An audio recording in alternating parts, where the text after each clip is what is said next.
Hello and welcome to Unacademy, a one stop destination for the English medium civil services aspirants. A very good morning and welcome to the most comprehensive Hindu analysis on YouTube. So let's start the discussion by first looking at the topics that we are going to discuss. From the Delhi edition of the Hindu, I have chosen 9 important articles. Plus, I'll be integrating a few PIB press releases, for example, with regard to India Semiconductor Mission 2.0 or Semicon 2.0. And we'll also discuss about the mobile phone manufacturing scheme that has been approved by the Cabinet Committee on Economic Affairs. So in these topics, I'll be integrating the PIB press releases as well. Apart from that, there is one other important PIB press release which can be relevant for the prelims exam. So let's cover all these articles in complete detail so that you don't have to go back and read the newspaper again. But before we start, I have a very important announcement, especially if you're an aspirant preparing for 2027 and beyond. And if you're looking for a structured guided program with Unacademy, this is the right time to enroll because now you can avail our subscription at the lowest price ever, which is 16,999, along with double validity. I'm told this offer ends tonight, and under double validity, if you avail a 6 month subscription, you will get another 6 month subscription free. The same for 9, 12, and 18 months. And if you clear the prelims exam with us, then you're guaranteed a 100% refund of your fee. And let's say for some reason you don't clear the exam despite your best effort, then your next attempt is entirely on us. So to avail this exciting offer, you have to enter the code IAS English. So those interested, please check out the details provided in the link in the description below. With this, let's get started and look at the first article. On page number 7, we have a very interesting column that focuses on the non-proliferation treaty and how the non-proliferation architecture in a way has precipitated the Iran war, how it has pushed Iran to pursue nuclear weapons, which is the main source of conflict between Israel and Iran and US and Iran. So this article is critical of the NPT and the Western dominated nuclear architecture. So it essentially offers a defense for Iran's nuclear program, and it points out as to why this war has broken out. Now, what is more interesting is that there is another article in today's newspaper which provides a very different viewpoint. It mainly criticizes Iran's aggressive strategy, how Iran has destabilized the region, which is now having global consequences. So, we will take a look at both sides of the argument by examining these two important articles. So, first, let's understand what is the Non Proliferation Treaty or the NPT. The Non Proliferation Treaty was brought out in 1968 and it came into force from 1970. Under the Non Proliferation Treaty, those countries which already possessed nuclear weapons before January 1st, 1967, only those states were recognized as nuclear weapon states. This includes the P5 nations, essentially. That is United States, UK and France, Russia and China. Back then, obviously, it was the Soviet Union. Now, it would be Russia. So just the P5 members of UNSC, which by 1967 had tested and possessed nuclear weapons, they were allowed to retain and even develop and modernize their nuclear arsenal. But every other country was expected to basically give a commitment, a binding legal commitment to give up the pursuit of nuclear weapons. To take up this binding international commitment, that the country would never seek the pursuit of nuclear weapons. If a country had already started its pursuit of nuclear weapons, they were obligated to shut down the nuclear weapons program.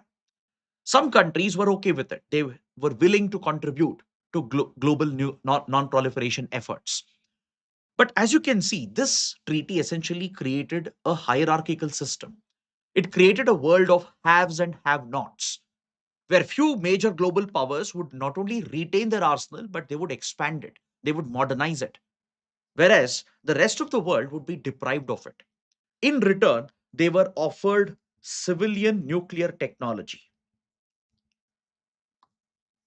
Now, this might be acceptable for some nations, but for countries like, let's say, India, or let's say even Israel or Iran, who deal with very challenging geopolitical circumstances, they would seek the pursuit of such a weapon to build deterrence, to retain that balance of power, or at least bring that element of balance with their strategic rivals. So, this is the prime reason why both India and even Pakistan, right, and as well as Israel, rejected the NPT. India, especially, was very, very clear that the treaty is discriminatory in nature, that India would never sign this, given the fact that China had already possessed nuclear weapons at that point, and we had fought a war in 1962, and we had a standing border dispute. It became a necessity for India to retain the option to develop nuclear weapons. Though India always supported non proliferation and disarmament, we couldn't accept such a arrangement, a hierarchical arrangement, where the world would get divided between the haves and the have nots. So India rejected the NPT and decided to pursue nuclear weapons as a counterbalance strategy. And this, of course, has a cyclical effect. Pakistan had the same logic that if India pursues nuclear weapons, then Pakistan would seek the pursuit of nuclear weapons as well. So, thus, some of these countries would never sign the NPT: India, Pakistan, and even Israel. Israel is widely believed to secretly possess a nuclear arsenal. It's like an open secret, though it has never acknowledged it, though it has never been completely established or proven. It is a well known fact that Israel does possess nuclear weapons. And that is where the threat emerges for Iran. I mean, you can understand from a geopolitical prism why it becomes necessary for Iran, an existential necessity, to develop nuclear weapons in order to deter a nuclear Israel, which does pose a threat for Iran's existence. And this threat is mutual. Iran also poses an existential threat to Israel, and this is mainly centered over the Palestine issue and the ideological stand that Iran took post the 1979 revolution. So Iran sees nuclear weapons and nuclear enrichment as an insurance against the bullying tactics of Israel and its ally, the United States. In fact, believe it or not, Iran considers US and Israel as the big Satan and the small Satan. So Iran even chants death to America, death to Israel. That is the extent of rivalry that is present between them. Now, when you look at how US has assumed this moral role and this moral authority of imposing a non-proliferation order on the world, it's quite hypocritical. Why? Because United States happens to be the only power which has ever used nuclear weapons in conflict by bombing Hiroshima and Nagasaki during the Second World War in 1945. And this bombing on civilians, where entire cities were decimated and wiped out, they are justified. And US seeks a moral high standing, a moral high ground on this because it helped defeat the Axis powers. But under no circumstance or under no logic, usage of such weapons of mass destruction can be justified. The US, in a way, is purely hypocritical over here when it doesn't expect others to not have nuclear weapons while it allows some of its allies to pursue the modernization of their nuclear arsenal. How US has overlooked Israel's secret nuclear program, or how Pakistan, despite being a nuclear rogue state, despite being at the forefront of nuclear proliferation, it has become a strategic partner for the US and few Western nations. In fact, Pakistan's nuclear program has been directly linked with several rogue nuclear programs from Iran to North Korea to Libya. Pakistan's AQ Khan was essentially involved in a nuclear black market, leaking nuclear secrets and material to other rogue nations. And yet, Pakistan gets international recognition and it gets to maintain strategic ties with Western powers. And US sees Pakistan as a key, reliable partner. Then why not Iran? Why this double standard? So, if not for Israel's nuclear arsenal, probably Iran also wouldn't pursue nuclear arsenal. Iran wouldn't seek nuclear enrichment. Now, the case of North Korea is entirely different. North Korea remained a signatory to NPT until the 1980s. But as its rivalry grew with United States and as well as with South Korea and Japan, North Korea quit NPT. It's the only country to have exited NPT and then pursued its nuclear program. So that also makes it an illegal nuclear weapons program. From this, you can even understand the kind of difficulties and pressure that India would have faced in the 70s, 80s, and 90s. In fact, US and the Western powers and many big global powers, they kept pressurizing India. They kept treating India as a rogue state. They even levied sanctions on India when India tested nuclear weapons at Pokhran.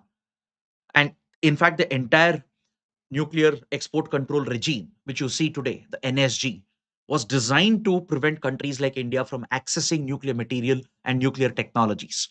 It was sort of a nuclear apartheid that the Western countries had created. Very few countries understood the need for India to develop nuclear weapons. France was one of them, Russia was one of them. But rest never stood with India's nuclear program. It was only after the India US nuclear deal that India became an acceptable nuclear power. And India had to prove its credibility, the cleanliness of the program, the integrity of the nuclear program, that India is never held accountable or responsible for any incident of nuclear leakage or nuclear proliferation. That's not the case with Pakistan, on the other hand. So you can see how there is a double standard when it comes to how nuclear programs are treated, mainly by the Western powers, primarily by the United States. So it's understandable why Iran pursues this path. Of course, it's a dangerous path. Nobody wants a nuclear Iran. India would definitely not wish Iran to possess nuclear weapons because that would destabilize the region. It would trigger a much larger nuclear arms race. And that too across the subcontinent, where you already have three major nuclear powers. Having another nuclear power would be a nightmare scenario. So nobody wishes a nuclear Iran, but you can see why Iran pursues the path. And the only country which can be blamed here is the United States itself. Because, see, previously, when US Iran tensions were at its peak over Iran's illegal nuclear program, the Joint Comprehensive Plan of Action had been worked out in 2015, the Iran nuclear deal. It was worked out between the then Obama administration, when US Iran were heading towards the path of war, and Israel was pushing US to trigger a conflict with Iran to target Iran's nuclear enrichment. US and Iran struck this landmark agreement, the Iran nuclear deal or Joint Comprehensive Plan of Action. It was mediated by other important European powers and the P5 countries. It was negotiated by the P5 plus one and the European Union. The P5 referring to the five permanent members of UNSC, and plus one here referring to Germany. So, with the leadership role of Germany, France, UK, Russia, China, along with US, along with European Union, they had struck the deal where Iran had submitted to compliance under international norms and standards. Iran had agreed to limit its nuclear enrichment. It had agreed to hand over some of its enriched stockpile to the European partners to the deal. It had allowed for IAEA inspections through the International Atomic Energy Agency. Some of the most intrusive inspections were being carried out of Iran's nuclear facilities, including its critical nuclear facilities where enrichment is carried out, from Isfahan to Fordo. All the major enrichment sites were under IAEA inspection and scrutiny of the international community. The other partners of JCPOA, they all certified that Iran was abiding by the terms of the treaty. This has always been the trade off that Iran has been offered, that you stop your enrichment, hand over the stockpile, in return, will lift your sanctions. This is what the US has always insisted. So, after the JCPOA, Iran largely abided by the terms of the treaty, and in return, US had lifted the sanctions. Things were coming back to normalcy between US and Iran. The tensions were going down. So, the proximate cause of the current conflict, if you try to identify the immediate trigger for the conflict, it all goes back to 2018 under President Trump's first presidency. He was largely influenced by Israeli pressure and Israeli propaganda that Iran was violating the terms of the deal. The other partners of JCPOA, they all rejected this argument of US and Israel.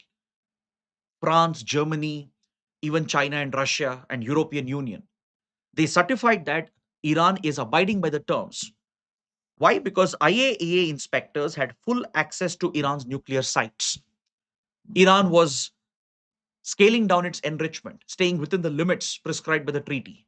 And it was essentially opening up for greater scrutiny, bringing element of transparency into its nuclear program. So even when all the other partners insisted that Iran is following the terms of the treaty, Trump unilaterally withdrew from JCPOA, largely driven by Israeli pressure and Israeli influence. So this became the turning point as Trump exited the Iran nuclear deal and brought back crippling sanctions on Iran. That's when the Iranian regime doubled down on the nuclear program.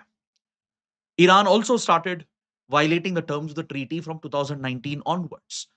It started going back towards nuclear enrichment, enriching uranium to 60% level. From here, it's just one step away to have highly enriched weapons grade uranium. From 60% highly enriched uranium to achieve 90% and above enriched uranium is just one small step away, which you can do it in few weeks. So Iran accelerated the enrichment program after United States exited JCPOA without a valid reason. So this was seen as a betrayal. And this raises questions for other nations as well who enter into arms treaty with the United States. Be it for Russia, be it for China, US is expecting to have arms treaties with them. But what's the guarantee that US will remain committed to it? Because if you look at how US exited JCPOA and rejected Iran's compliance and brought back crippling sanctions, it shows that US follows its own path that suits its own self-interests. And that's the reason why, in this article, the writer is arguing that Iran has got the bad end of the deal. Yes, Iran has made its own set of mistakes, which we will discuss in the next article. As I said, there's another article which is heavily critical of what Iran has done. We'll come to that point. But as far as nuclear weapons program is concerned, the fact that Israel possesses nuclear weapons, a secret arsenal, which poses an existential threat to Iran, the fact that US has been unreliable, and the fact that US has created an unfair nuclear order through the NPT, creating a discriminatory system where few countries can have weapons, whereas the others can't. India has the complete experience of this. India can understand what Iran must be feeling. And you should also be thankful in a way to our leadership back in 70s, 80s, and 90s for pushing India ahead through the nuclear program. Because today it would have been impossible to even think of pursuing nuclear weapons. And the kind of balance it brings in strategic relations is something which you can't quantify. Now, this is where the article reminds us of a very popular saying by Albert Einstein. When the era of nuclear weapons began, Albert Einstein very quickly took a stand against nuclear weapons. He labeled this as a weapon of mass annihilation, which could erase humanity itself. In 1955, he gave a call for the countries to work on abolishing nuclear weapons, to focus on disarmament. He said humanity has a choice to either choose war or choose complete annihilation, because that is what nuclear weapons can do. So, in this context, the writer of this article is urging the world to focus on nuclear disarmament instead of such hierarchical non proliferation systems, which are discriminatory in nature. The writer is calling for a fair, complete disarmament process where all the nuclear powers could possibly disarm. I know it sounds too idealistic, but that is the only way forward to ensure that such conflicts could be avoided. Now, based on what we have discussed about the NPT and some of the shortcomings of the NPT, try and write an answer for this practice question. Now, let's take up the next article where we have a column written by Arjun Subramaniam, a well known strategic affairs expert, where he takes a critical stand against Iran, the kind of destabilization that Iran has done in the region. And there are three unforgivable mistakes of Iran, which is having very wide global consequences today. So, Iran, ever since the 1979 revolution, after it came under the radical Shia theocracy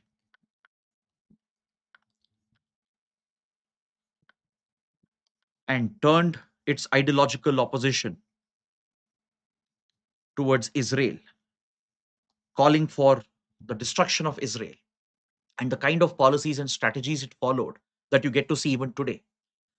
This is something which is not sustainable, which is not acceptable in a rules based order.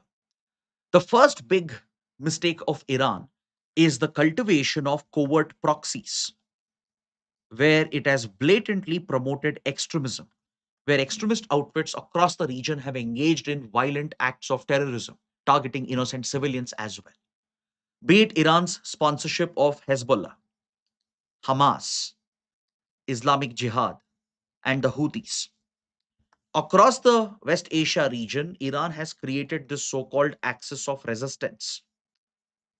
While some may call it asymmetric war, national liberation movements in favor of Palestine, you cannot justify the usage of extreme violence and terrorism in order to achieve your political goals. The kind of violence that Hezbollah has perpetuated from Lebanon to Syria to Iraq, the kind of support it has enjoyed through Iran and its proxies, what Hamas and Islamic Jihad have done in Gaza, what the Houthis have been doing in Yemen, disrupting even navigation through Red Sea and Gulf of Aden. This is something that threatens the entire regional and global order. See, Iran has issues with Israel and United States, but Iran gets no right to destabilize other countries, to affect the interests, the economic and strategic interests of other nations in West Asia and beyond. And that is one of the biggest mistakes of Iran. The usage of covert proxies that engage in violent extremism, that are involved in acts of terrorism, is inexcusable. You can't justify this on any grounds. And the next big mistake is how Iran has widened the conflict across the Gulf region, targeting every GCC country that is hosting an American military base. See, when the US Israeli attack began in Feb 2026, and when US and Israel took out Iran's leadership, definitely Iran had a right to retaliate the way it wanted, right? Because it was about Iran's survival, it was about its existence. So initially, Iran's anger, which was shown against the GCC countries for hosting American military bases, in some ways was still justifiable. But now, the latest escalation which is happening, even after a peace MOU, where both US Iran have gone back on their commitments and fresh conflict has broken out, Iran has again unleashed massive attacks on GCC nations. In the last few days, Iran has fired a barrage of missiles and drones aimed at Bahrain, Kuwait, and the other nations in the Gulf region. So, such widening of the conflict, targeting other nations just because they host American military bases, is again a un, it's a proposition that is not viable as per the rules-based order. You can't end up hurting every other nation. In the process, you can't destroy the global economy and the supply chains. And the chokehold that Iran has placed over Hormuz Strait, how it is disrupting freedom of navigation, how it claims that it will collect a toll from the vessels, and how it has disrupted energy supplies and trade routes. This again affects the entire global economy, including countries like India. And the targeting of commercial vessels is another grave escalation from Iran. In the last few days, the IRGC has struck multiple commercial vessels, which even threatens Indian seafarers. Yes, even the US had targeted commercial vessels where Indian sailors were killed. But at the same time, even Iran's attacks on commercial vessels is equally despicable. Targeting innocent civilians who are not part of the conflict goes against every acceptable principle of international law. So this points out that IRGC and the radical Shia clerics, their end goal is to fight, escalate the conflict, use the leverage they have to the extent possible, irrespective of the global consequences. So this position of Iran is becoming untenable. You can't allow this conflict to perpetuate where every other nation is getting affected. So the writer is urging the global community to come together collectively and bring pressure on Iran to stop these decisive, deadly acts, from sponsoring terror proxies to blockading Hormuz, targeting commercial vessels, attacking every Gulf nation in the region.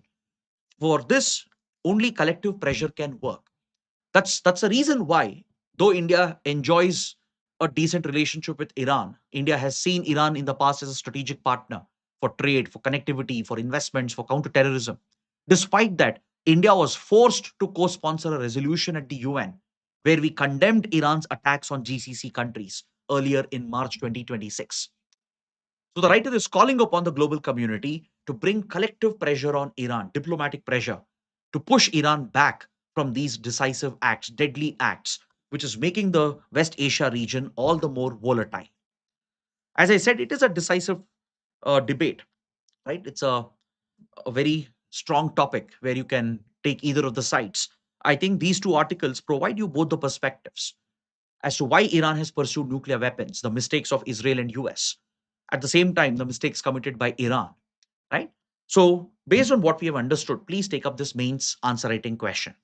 Now, let's look at the next article. There's an editorial on page number 6 that focuses on the statehood demand for Jammu and Kashmir.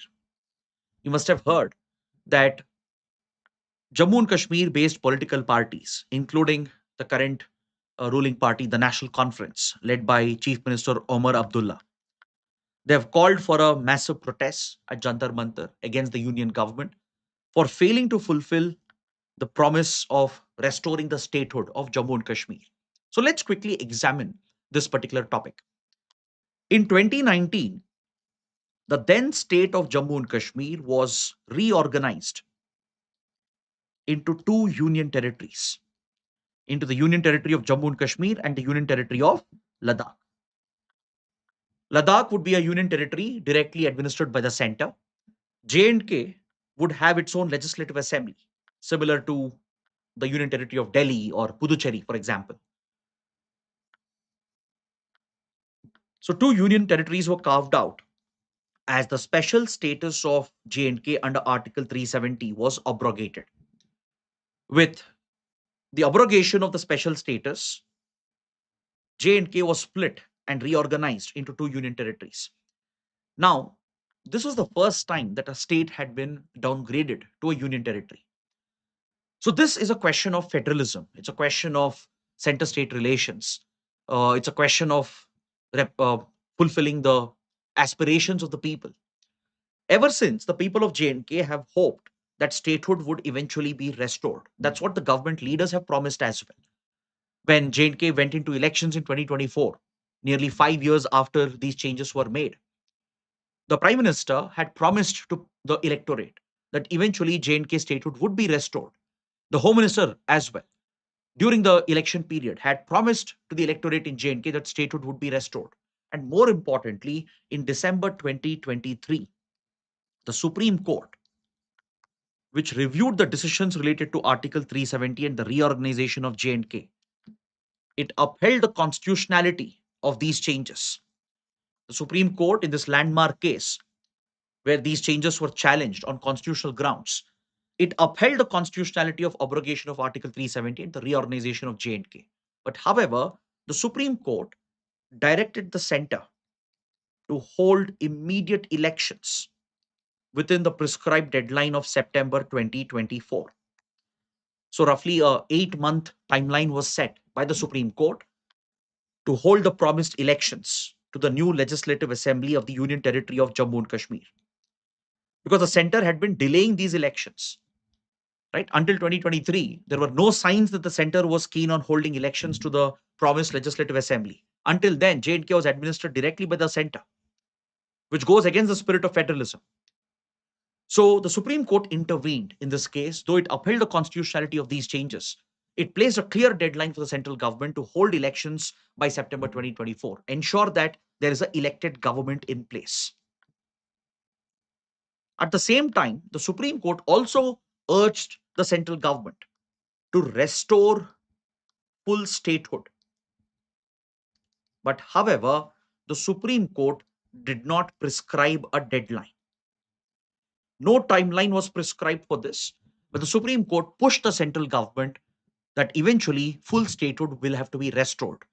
It basically meant, the assumption from this is that once elections are held and you have an elected legislative assembly and elected government, you need to respect the sanctity of that democratic process.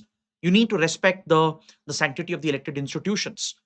You can't allow the office of the lieutenant governor, who is unelected, who's just a nominee, an appointee of the central government, to exercise that control over the bureaucracy, the police, which could actually interfere with the rights of the elected assembly and the government. That exactly is the issue with regard to Delhi as well. right? The regular conflict that comes up between center and the elected government of Delhi is on these grounds. So once you have an elected government, the assumption here was, based on Supreme Court's direction, the center will restore statehood because government leaders had promised this as well during elections. But as you can see, it's been nearly 2.5 years since the orders came from Supreme Court. But right now, there is no attempt which is visible to restore statehood to Jammu and Kashmir. So this editorial is urging the center to fulfill that promise. This is a legitimate demand. The center says, on security grounds, since J&K is a border region affected by insurgency, terrorism, with cross border and state sponsored support coming from Pakistan, the center says it's viable for the centers to still maintain a degree of control, keeping in interests the security and the national interests. But however, this argument falls apart because if that was the reason, then will you impose center's rule or will you turn every border region into a union territory just because terror attacks, cross border attacks are taking place? Right? From let's say Gujarat to Punjab, or let's say Uttarakhand to Northeast India, in any border region, if let's say there are security challenges, does it mean you will abolish the state government, turn it into a union territory, and impose a center's rule? That's not how it works. Yes, Kashmir is indeed a delicate region where you have active insurgency, terrorism present, where there is active cross border support. But one way to counter extremist sentiments, one way to defeat separatist sentiments is to respect the political aspirations of the local people, to fulfill the local aspirations. And that starts with devolving powers. That starts with upholding the autonomy, the independence, and the supremacy of the elected government. You can't have the reign of the unelected, which interferes with the powers of the elected. So that is the fundamental problem which the editorial is raising, and it is urging the center to respect its own promises and abide by the directions of the Supreme Court to restore full statehood to Jammu and Kashmir. Now let's take up another interesting article from page number 8. The article here is mainly focused on criminal justice in India. The article could be relevant for security under GS paper 3, for polity and governance under GS paper 2. The reason why criminal justice is in news is because the government of India has announced complete digitization of the criminal justice system to bring efficiency in criminal justice system. By next year, July, by 1st July 2027, the government of India has set a very ambitious goal for itself that by next year, July, the criminal justice system would be completely digitized from end to end. The entire procedure, the processes involved in criminal justice would be completely digitized to streamline the processes and to bring greater efficiency in criminal justice system. So this is where you need to understand, what do you mean by digitization of criminal justice system? What are the different elements in criminal justice system? Right? What changes has India brought about? So let's examine this quickly. When you look at criminal justice system, when you look at the entire procedure, it starts with the filing of an FIR, the first information report, which leads to a police investigation or investigation by the law enforcement agency, which eventually leads to collection of evidence, arrest of the suspects or the accused, and finally results in filing of the charge sheet, where the law enforcement agency brings up the charges against the accused, backing it up with the evidence collected during the investigation, all the scientific, forensic evidence, and other circumstantial evidences. Whatever evidence has been built up as proof to establish the guilt of the accused is brought up in the charge sheet, accusing the suspect of these particular violations of law or these crimes being committed in order to secure justice to the victim who suffered at the hands of the accused. And once the charge sheet is filed, the case reaches the trial phase where the prosecution begins,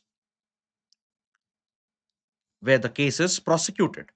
And the job of the prosecution now would be to prove the guilt of the accused by using the evidence collected by the investigators. And eventually, it's up to the courts to decide upon the case and deliver appropriate punishment or to acquit the accused. Right? This essentially is your criminal justice system and the processes that are involved, from filing of a case to investigation, collecting all the evidence, building up a charge sheet against the accused. Right? That's where the police or law enforcement agencies play a role.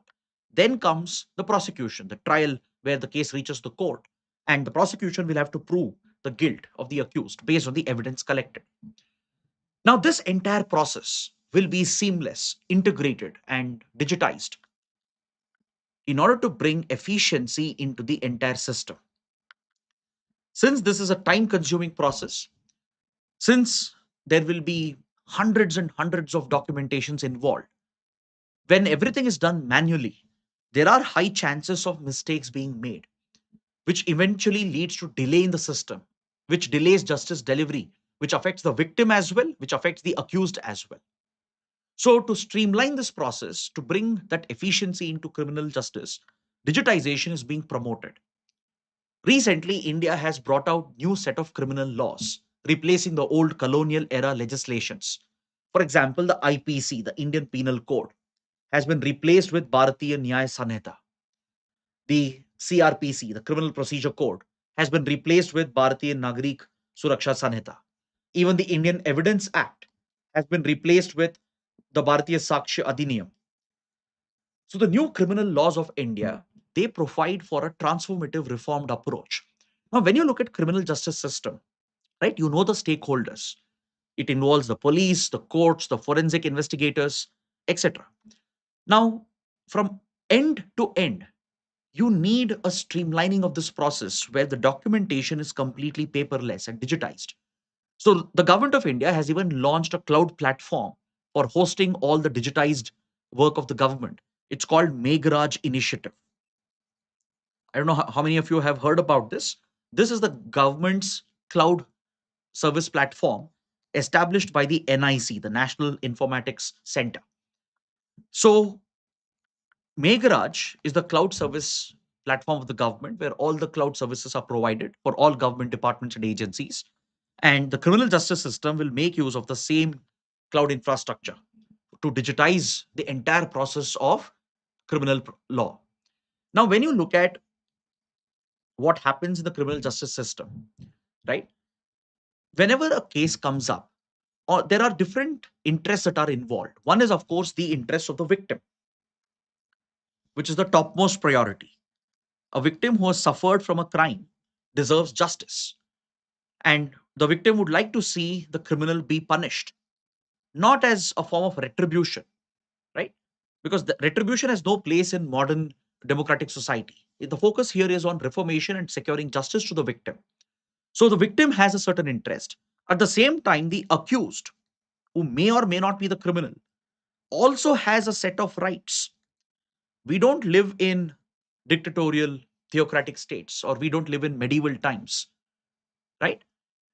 In a democratic liberal society, even the accused will have rights. As per principles of natural justice, the accused will be presumed innocent until proven guilty. So the entire burden of proving the guilt of the accused lies on the prosecution, lies on the investigators.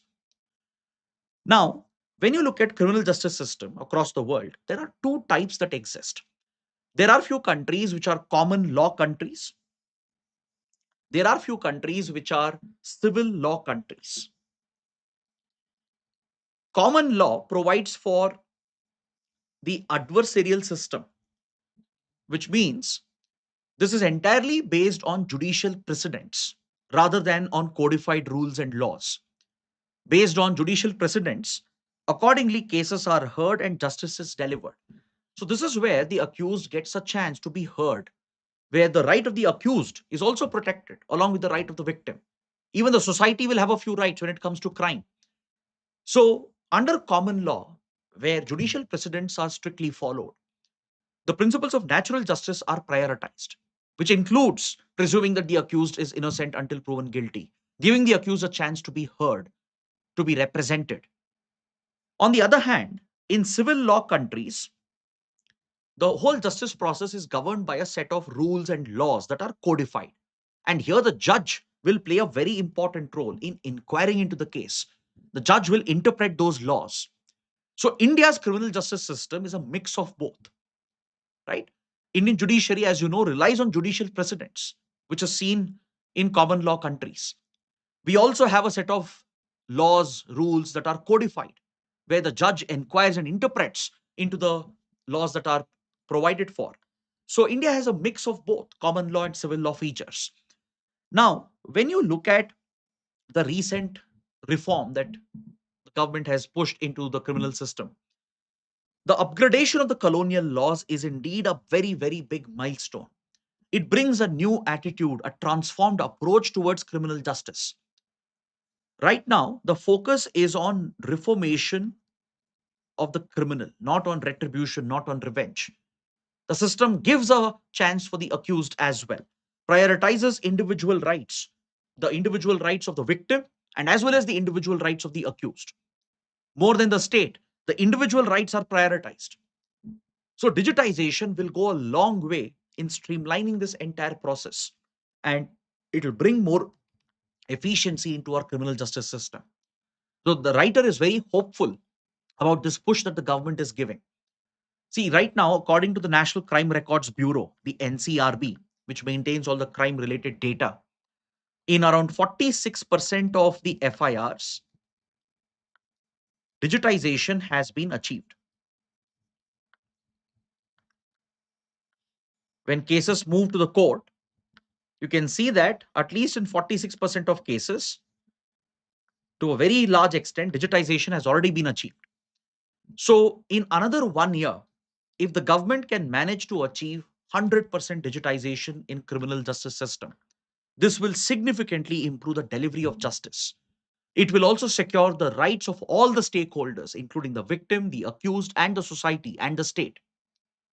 It will help protect constitutional principles and the principles of natural justice. So that is what we take away from here. And also, please understand, under the new set of criminal laws, forensic sciences have been given a high priority, especially in crimes where the punishment can be more than 7 years, essentially for very serious crimes like rape, murder, etc. Forensic examination of the crime scene is now mandatory. Are you aware of that? The police cannot go ahead with the investigation without a forensic examination of the crime scene if the crime involves a punishment of 7 years or more. So, as a result, the number of forensic laboratories in the country are being scaled up. In 2023, when the changes were brought out, we had around 129 forensic labs approximately in the country. In just around 2 years, by 2025, the number of forensics labs have jumped to 154. Eventually, India hopes to have more than 200 forensic laboratories in the country to drive scientific investigation. So imagine if the whole process is digitized, right from the filing of a case, from FIR stage to investigation to trial and prosecution. This will seamlessly integrate all the elements that are involved in the criminal justice process. It will secure the rights of the victims, deliver quicker justice. It will secure the rights of the accused as well, and protect the interests of the society and the state.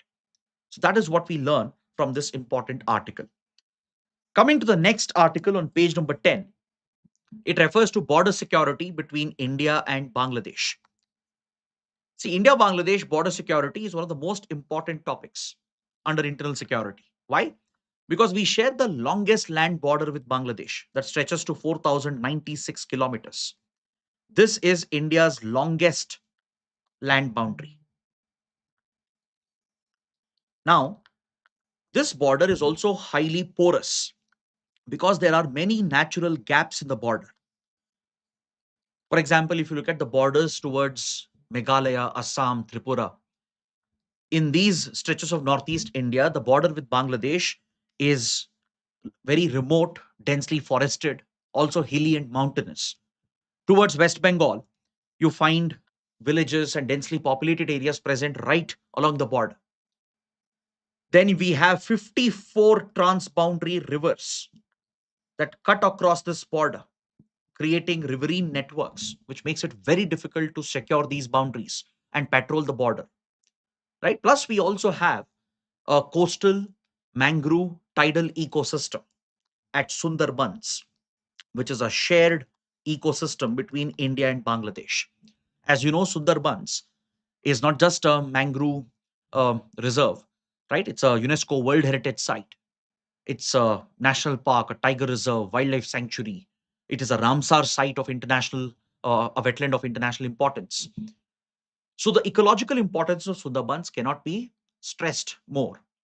Now, India Bangladesh not only have a joint responsibility to protect the ecology of Sundarbans, but this is also a region where infiltration and criminal activities can flourish.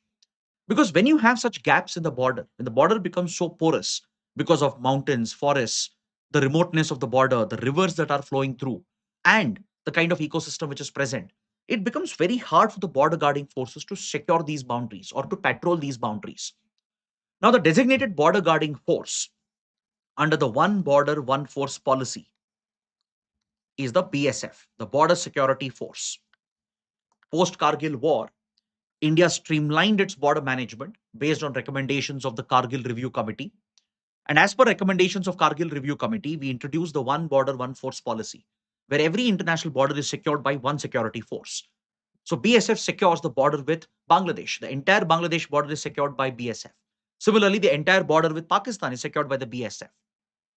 Similarly, we have the SSP for the borders with Nepal and Bhutan. We have the Assam Rifles for the border with Myanmar. We have the ITBP for the border with China. So BSF, which is the border guarding force, has been taking up several measures to secure this boundary, including fencing the border and deploying high-tech surveillance. The BSF has deployed CCTV cameras, thermal and laser-based imaging scanners, including drones and satellites, even floodlighting some sections of the border.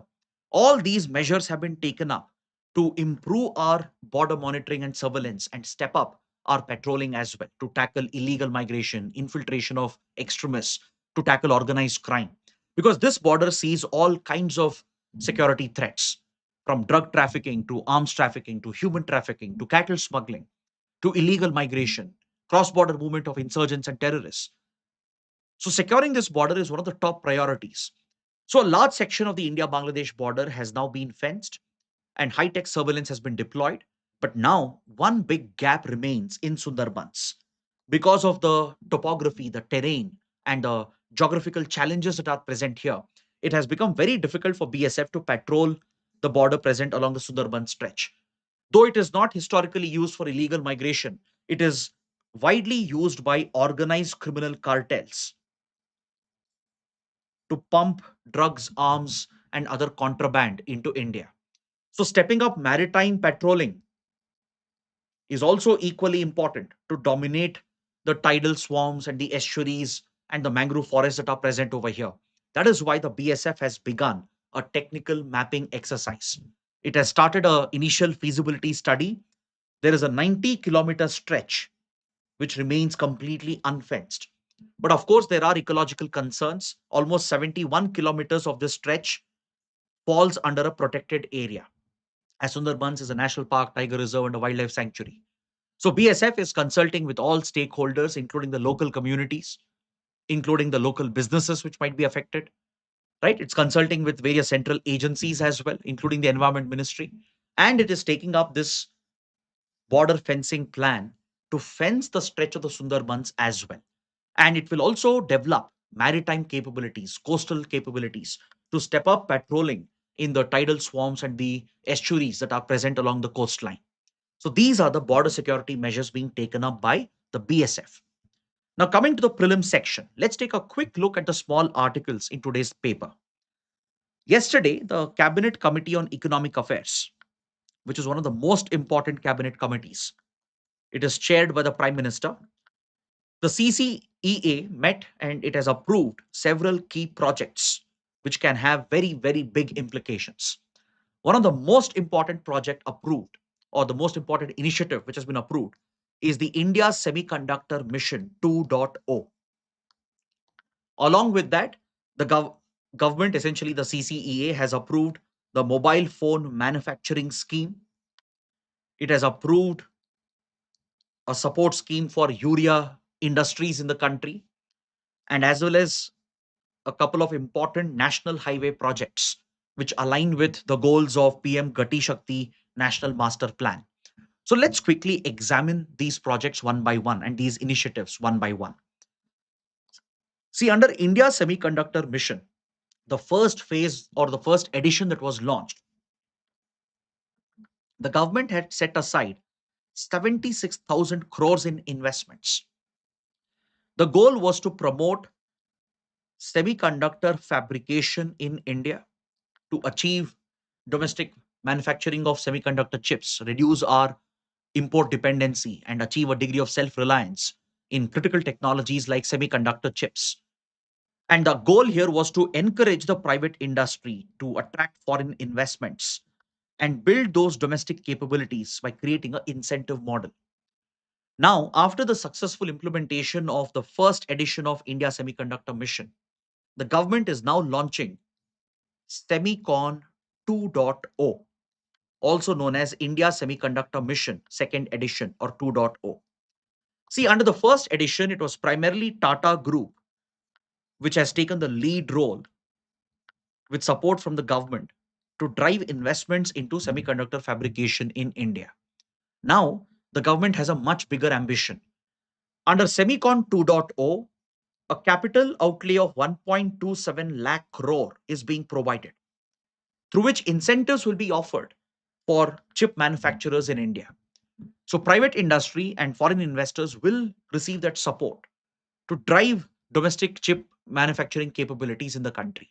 So, this initiative has even strategic implications, given that semiconductor chips have strategic applications in defense, aerospace, and other key sectors. Today, very few nations have a monopoly over semiconductor chips. China and the Fab 4 nations like US, Japan, South Korea, Taiwan, very few nations have a tight grip on semiconductor chips. And this mission will aim to make India self reliant as much as possible.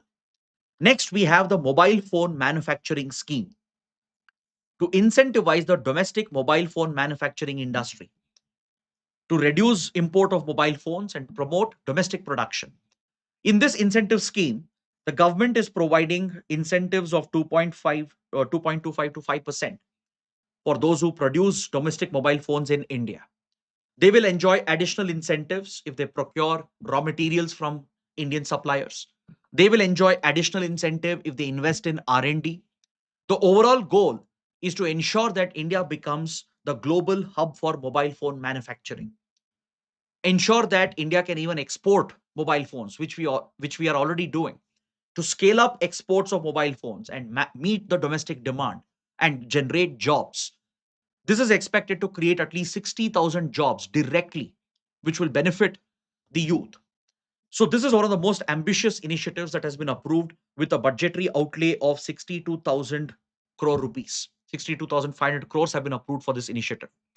Next, a couple of national highway stretches in the Varanasi corridor to ease traffic congestion that aligns with PM Gati Shakti National Master Plan. But another big initiative is in the urea sector. As you know, urea is the most widely used fertilizer in our agriculture industry, right? Currently, we have a requirement of around 40 million tons of urea, out of which we produce only around 30 million tons. The other 10 million tons, they are imported mainly from West Asian countries. So the current war in West Asia and the blockade of Hormuz has affected the supply of urea and urea based fertilizers. So India is now looking to achieve self reliance in this domain. Back in 2012, under the National Investment Policy, the government had started giving incentives for urea domestic producers in the country. This was scaled up a few years ago, and domestic gas based urea plants were promoted. Now the government is offering fresh incentives to promote gas based and coal based urea plants in India. And up to 9 urea manufacturing facilities will be supported under this new initiative. They can cumulatively produce around 10 million tons, which will basically meet the gap, and it will reduce the need for importing urea in the future. Since we already produce 30 million tons, the gap was 10 million. Now, with these 9 gas based urea plants, which are supported by the government, we will supply that gap as well, right? We'll be able to bridge that gap, and it'll reduce our requirement for urea imports going forward. So these are the big initiatives approved by the Cabinet Committee on Economic Affairs. So here I've taken some key inputs from PIB press releases as well. The next article, the government is inviting global tenders and bids for the PLI scheme, the production linked incentive scheme for ACC batteries. Now, first, let me tell you what are ACC batteries, and then we'll discuss about the initiative. ACC stands for Advanced Chemistry Cells. These are not your average batteries that you see. They have much higher energy density and energy storage capacity. They are primarily used in your electric vehicles. They are used for grid level or grid scale storage, the power generated by renewable sources like solar and wind. Since it is intermittent, it can be stored in these batteries, ACCs, or advanced chemistry cell batteries. And this can feed the power grids in return. So these batteries have a different composition, a different structure and design as well, right? They come with much higher energy density, energy storage capacity. So right now, India has a dire need to step up the domestic production of ACCs because we are heavily dependent on imports of ACCs. So the government has launched a production linked incentive scheme. It was launched a few years ago in 2021 with a allocation of 18,000 crores, under which nearly 50 gigawatt hour battery storage capacity has been domestically sanctioned. So domestic factories have come up in this sector where up to 40 gigawatt capacity are being produced in India through domestic firms. These domestic firms enjoyed those incentives, which is linked to the production. Now, for the remaining 10 gigawatt capacity, we are attracting global bids. We want foreign vendors to participate. So, the Ministry of Heavy Industries has floated this global tender to attract foreign players into the ACC market. Clear? In 2021, when this PLI scheme was launched, the goal was to ensure that we have a domestic production of 50 gigawatt hour capacity for ACCs. 40 gigawatt hour is being domestically set up through Indian companies. Remaining 10 gigawatt hour capacity, we want foreign players to enter the market to bring in better technology and expertise. And that is what we take away from here. And this is according to the press release from the Ministry of Heavy Industries. Now, coming to the next article. In the supplement section, there is an article referring to the Indian Wildlife Ecology Conference. This is the second edition of this conference taking place in Sonipat in Haryana in association with Ashoka University.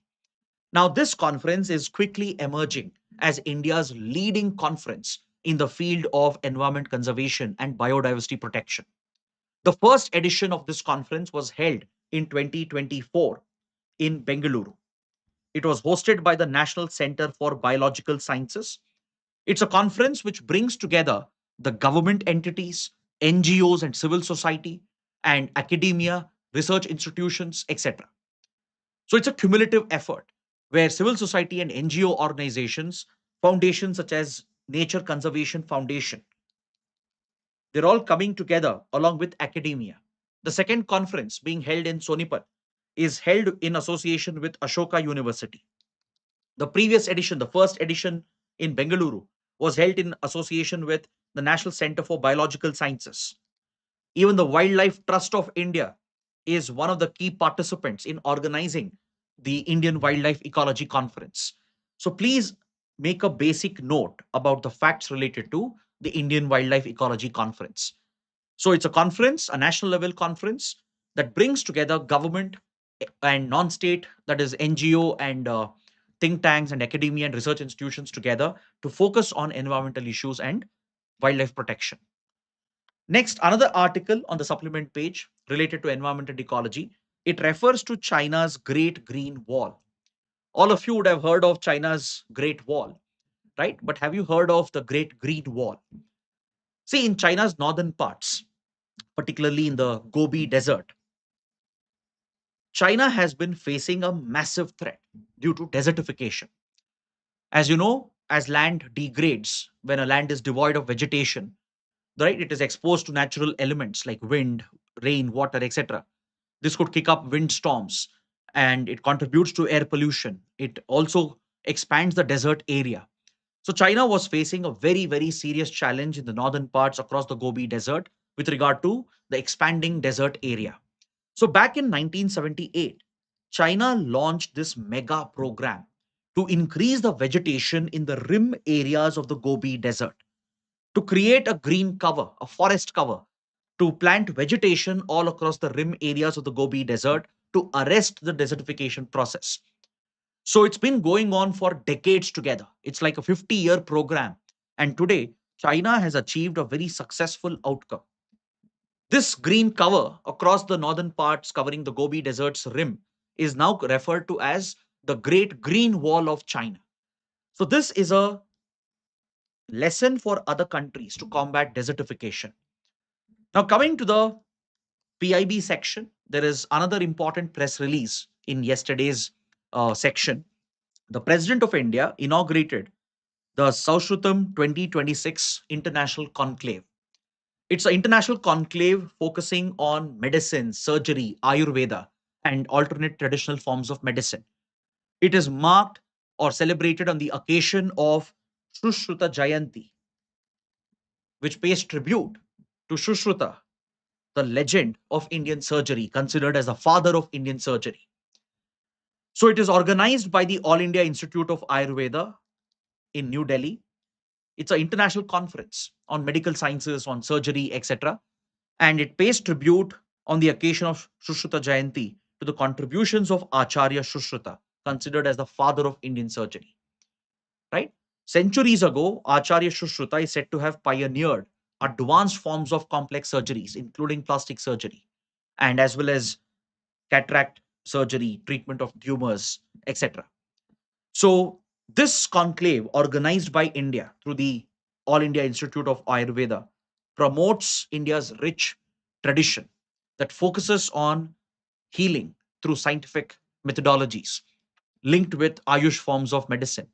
And we bring experts, researchers from across the world to focus on advances in medical sciences, how alternate forms of medicine can offer solutions, explore India's rich ancient tradition of medical knowledge as well. So that is the main focus and the theme of the Shashrutam 2026 conference. On this note, I bring the analysis to an end. If you found the session to be useful and beneficial, do let me know in the comments. Don't forget to press the like button and do subscribe to our channel. Thanks for watching.